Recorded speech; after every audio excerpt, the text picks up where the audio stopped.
안녕하십니까. 우리에게 힘이 되는 복지, 도움이 되는 복지를 추구하는 복지 희망사다리 조박사 TV입니다. 인사드립니다. 지금 기출문제, 최근 기출문제를 살펴보고 있는데요. 드디어 33회 문제입니다. 33회. 33회는 작년 11월 7일 날 시행된 문제입니다. 올해 시행됐던 세 차례 문제는 다 살펴봤죠. 그래서 작년 11월 7일에 시행됐던 33회 짝수형을 살펴보도록 하겠습니다. 짝수형. 네. 요양보호론 필기 문제 35문제를 빠르게 살펴보도록 하겠습니다. 1번, 노년기의 바람직한 가족관계로 옳은 것은 몇 번일까요? 네, 정답은 5번입니다. 자녀에게 의존하는 생활 안 되고 가족관계는 경직된 상태로 유지하는 거 안 됩니다. 유연하게 유지해야 형제자매 경쟁적 관계 유지 안 하고 배우자 자제하는 것 아니죠. 그래서 5번이 정답이고요. 2번 노년기의 일반적인 특성은 했습니다. 노년기에는 삶에 대한 회고의 경향이 나타나죠. 네, 다른 거는 뭐 다 반대로 되어 있습니다. 자, 3번 노인 장기요양 보험 급여 대상자는 했습니다. 65세 이상이거나 65세가 안 될 때는 노인성 질환이 있는 것을 고르면 되겠습니다. 고혈압은 그 자체가 노인성 질환이 아니니까 혈관성 치매로 일상생활 어려운 60세 남성이 급여 대상자가 되겠습니다. 생활이 어려운. 4번 노인 장기 요양 서비스 전달 체계에서 국민건강보험공단의 역할은 건강보험공단은 크게 등급 판정을 한다고 했죠. 서비스 제공, 뭐 비용 청구는 공급자, 기관에서 하는 거고 장기요양 신청 및 계약은 그 이용자, 수급자가 서비스 신청하고 기관과 계약을 하고 사업자 설립신고는 시군구 지자체에서 합니다. 그래서 1번이 정답이고요. 5번입니다. 다음에 설명하는 장기요양 급여는 했습니다. 5번. 하루 종일 일정 시간 하면은 바로 나와야 되는데 하루 종일 일정 시간 동안 대상자를 보호하면서 신체 활동을 지원하고 심신 기능 향상을 위한 교육 훈련 프로그램을 제공한다. 네, 하루의 일정 기간 주야간부, 그렇죠? 주야간부. 6번입니다. 6번. 요양보호사가 지켜야 할 서비스 제공 원칙은 했습니다. 보호자에게 필요한 서비스를 제공한다. 보호자는 아니고 응급상황시 우선순위에 따라 의료행위를 하면 안 되고 6번에 3번이 이게 정답이네요. 네. 대상자의 잔존 능력을 고려하여 서비스를 제공한다. 3번이 정답이요. 7번입니다. 노인 장기요양보험 표준 서비스 중 시체활동 지원에 해당하는 것은 네, 이것도 이동도움이라고 그랬죠. 이동도움, 신체활동, 이동할 때 도와주는 신체활동 도움. 자, 8번입니다. 8번. 다음에 시설 대상자가 보장받아야 될 기본 권리는 이것도 잘 나오죠. 우리 애들이 잘 안 오니까 그런지 똑같이 음식을 흘려도 나한테만 유난히 더 화를 내. 나를 괄시하는 거지. 이거는 어떤 기본 권리를 침해하는 거죠? 8번입니다. 8번.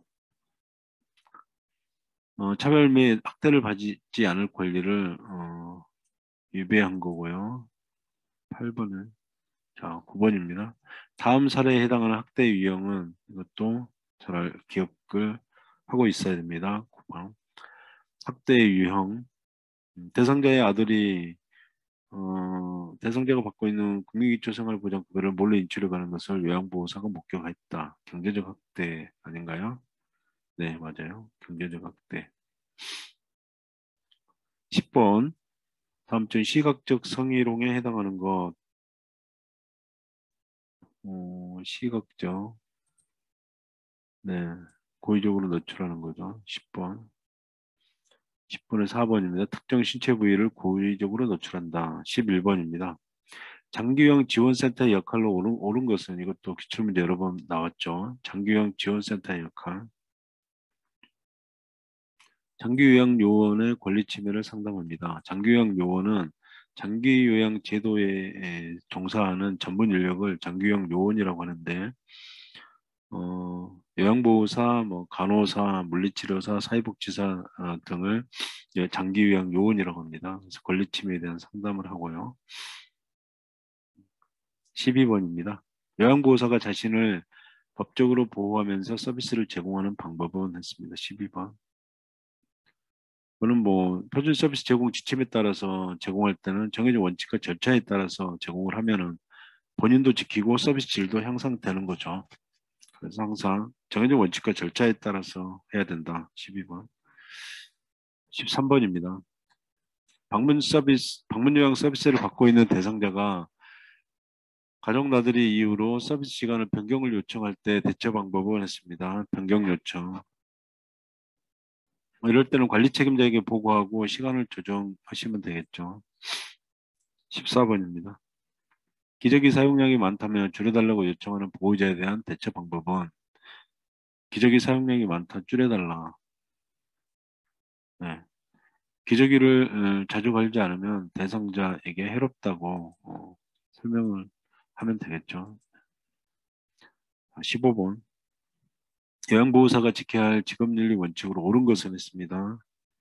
업무 수행을 위해 지속적으로 지식과 기술을 습득한다. 네. 지식과 기술 습득의 의무, 성실의 의무. 네. 기술 습득을 통해서 전문성이 향상되기 때문에 지속적인 교육과 지식 습득으로 본인의 전문성을 향상해야 되겠죠. 16번입니다. 대상자의 체위를 변경하다가 손목을 삐어 통증이 있을 때 초기 관리 방법은 했습니다. 손목 부위를 압박분대로 적용한다가 정답입니다. 16번 압박분대로. 네, 17번입니다. 다음에 설명하는 감염성 질환은 오염된 음식을 섭취하며 발생하며 구토, 메스꺼움, 오한, 복통, 설사 등의 증상이 있음. 17번은 노로 바이러스, 노로 장염 바이러스가 요즘에도 발병을 하고 있죠. 여름에 오염된 음식을 섭취해서 네, 요즘에도 발생하고 있습니다. 18번, 18번 위험 증상을 완화하는 데 도움이 되는 방법은 위험이 있을 경우는 부드러운 유동식을 드셔야 되겠죠. 3번이 정답이고요. 19번입니다. 급성설사를 하는 대상자를 돕는 방법은 네, 급성설사도 물을 충분히 마시게 해야 되겠죠. 네. 인플루엔자 20번. 인플루엔자 바이러스의 감염병으로 겨울철에 유행하는 질환은 독감. 노화에 따른 심혈관계 변화는 최대 심박출량이 감소합니다. 이게 심혈관계. 자, 22번입니다. 퇴행성 관절염에 관한 설명으로 옳은 것은 22번. 일정한 게 아니고 통증이 완화되지 않는 범위 내에서 관절 운동을 해야 되고요. 관절 운동을 해서 악화나 구축되지 않도록 계속 관절을 사용을 해야 되겠죠. 악화되지 않는 범위 내에서만. 23번입니다. 고혈압 약이 몸에 나쁘다며 주장하며 복용하지 않겠다고 할 때 대처 방법은 23번은 약을 먹지 않아 발생할 수 있는 합병증이 더 위험하다고 이제 설명하면 되겠죠. 약을 먹지 않아 발생할 수 있는 합병증이 더 위험하다. 24번입니다. 골다공증이 있는 대상자의 골절 위험을 낮출 수 있는 방법은 14번 비타민 D를 섭취하는 골다공증. 네. 네, 비타민 D. 여성 노인에게 나타나는 요실금의 주된 요인은 골반 근육의 조절 능력 감소에서 나타나죠. 25번. 26번입니다. 다음 지시에 따른 대상자의 반응으로 확인할 수 있는 질환은 말해보세요. 발음이 정확한지 확인한다. 웃어보세요. 입의 좌우 모양이 대칭인지 확인한다. 걸어보세요. 비틀거리고 한쪽으로 쓰러진지 확인한다. 26번. 네. 뇌졸중이 오면은 1번이 정답입니다.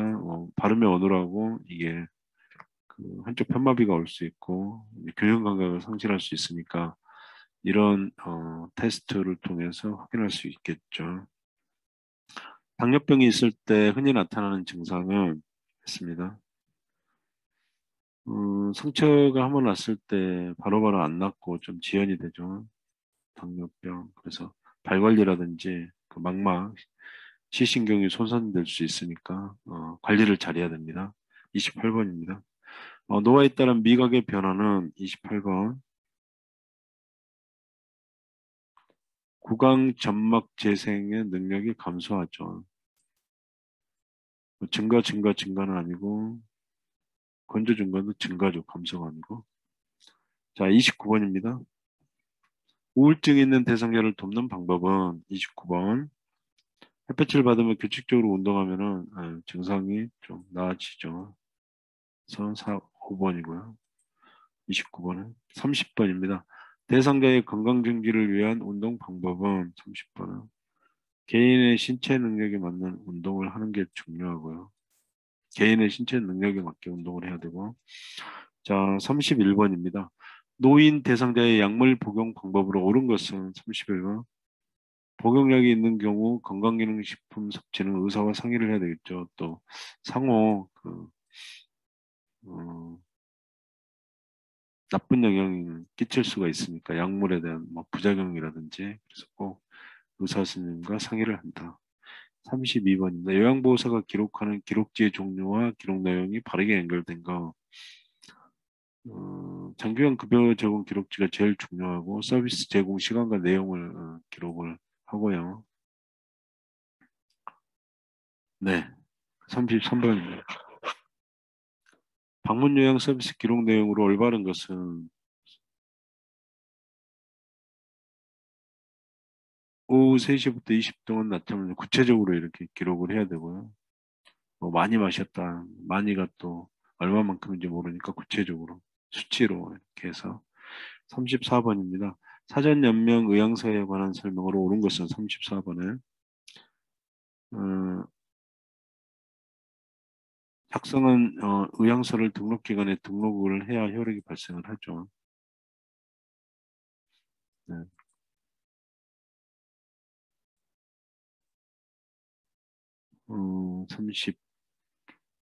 34번, 35번 시설에서 임종한 대상자의 사후관리 방법으로 옳은 것은 35번에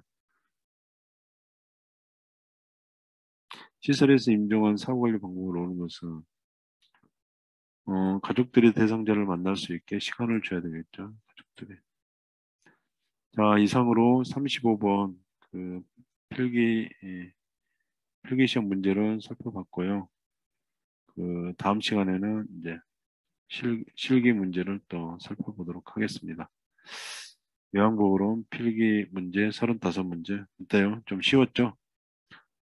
까다로운 문제도 물론 있었고요. 그렇지만 이제 갈수록 난이도는 조금씩 올라가니까 그동안의 기출 문제를 꼭 이렇게 확인하고 시험장에 가시면 도움이 많이 되실 겁니다. 왜냐하면 같은 그 패턴의 유형이 반복이 되니까요. 네. 지금까지 경청해 주셔서 너무 감사드리고요. 좋아요, 구독, 알림 설정 부탁드립니다. 네. 다음 시간에 뵙겠습니다.